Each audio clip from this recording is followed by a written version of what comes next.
This is what I'm doing on a local level. I am Betty Korros, and today, June 15th, is the World Elder Abuse Day.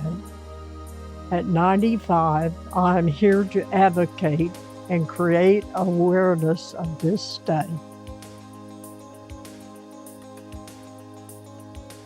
Older adults deserve to be treated with respect and dignity to enable them to serve as leaders, mentors, volunteer, and participating members of our community.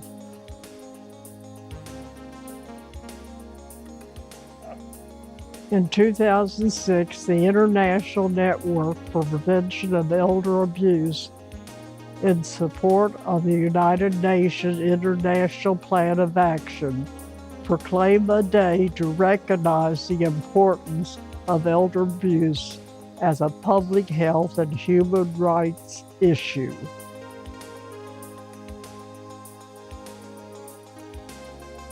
2025 marks the 19th Annual World Elder Abuse Awareness Day. Its recognition will promote a better understanding of abuse and neglect of older adults.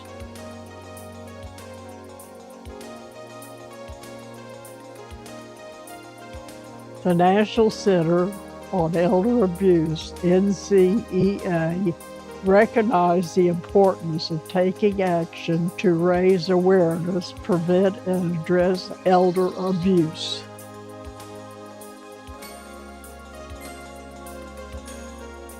As our population lives longer, we are presented with the opportunity to think about our collective needs and future as a nation.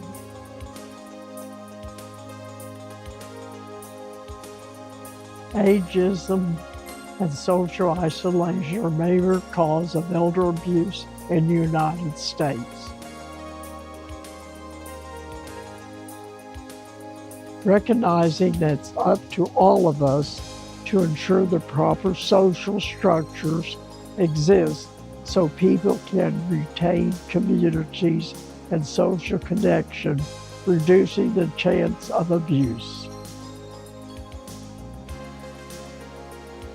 Preventing abuse of older adults through maintaining and improving social support like senior centers, human service, and transportation will allow everyone to continue to live as independently as possible and contribute to the life of our communities. Where there is justice, there can be no abuse. Therefore, NCEA urges all people to restore justice by honoring older adults. Join me in our movement and putting an end to abuse.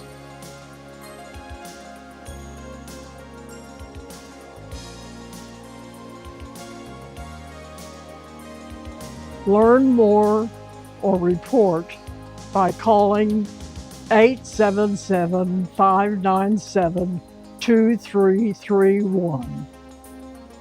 Remember, join me for Justice for Betty.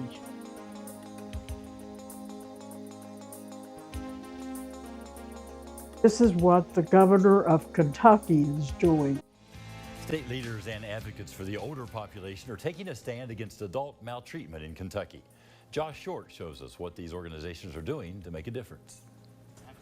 Each of these purple flags outside the Capitol represents a story of an older adult who left or is leaving an impact on others. I did a flag in honor of my father, Keith Clements, and also one for my mother-in-law, Kathy Pfister. They're two very important older adults in our family. This was part of an event highlighting World Elder Abuse Awareness Day on June 15th.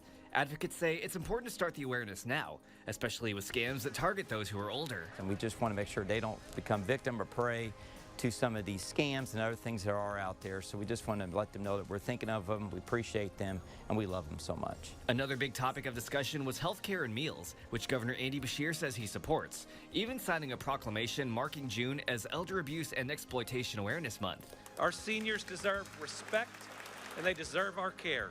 And together we can ensure that every senior has the resources and the opportunity to live a long, full, and happy life. Even the younger generation is joining in, with students from Bath County High School also taking it on themselves to serve those older than them. With more and more young people living with and caring for vulnerable adults, it's important that people my age understand that we do play a part in prevention and awareness. We need to certainly look at ways, whether they need meals, health care, transportation, social engagement. We need to make sure that we are addressing all these important focused topics. These populations need it more than ever. And I'm really advocating the legislators, the other policymakers, to try to continue to find ways to not forget about that population. In Frankfurt, Josh Short, Fox 56 News. And this is what the Department of Justice has to say.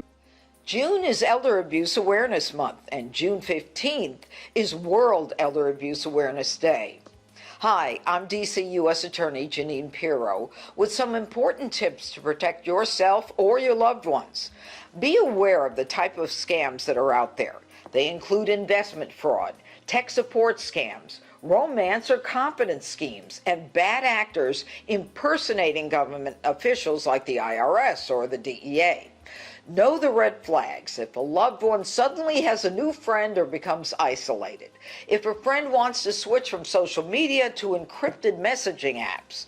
Check for unusual transactions in your bank account.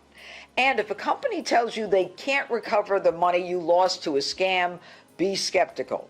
You should also take some proactive measures.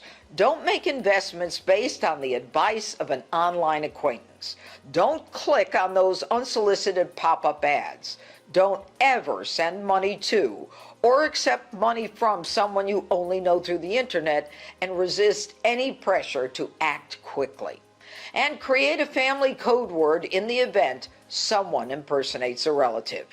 If you think you or someone you know is being exploited, call your local police department or Adult Protective Services. Join me for Justice for Betty.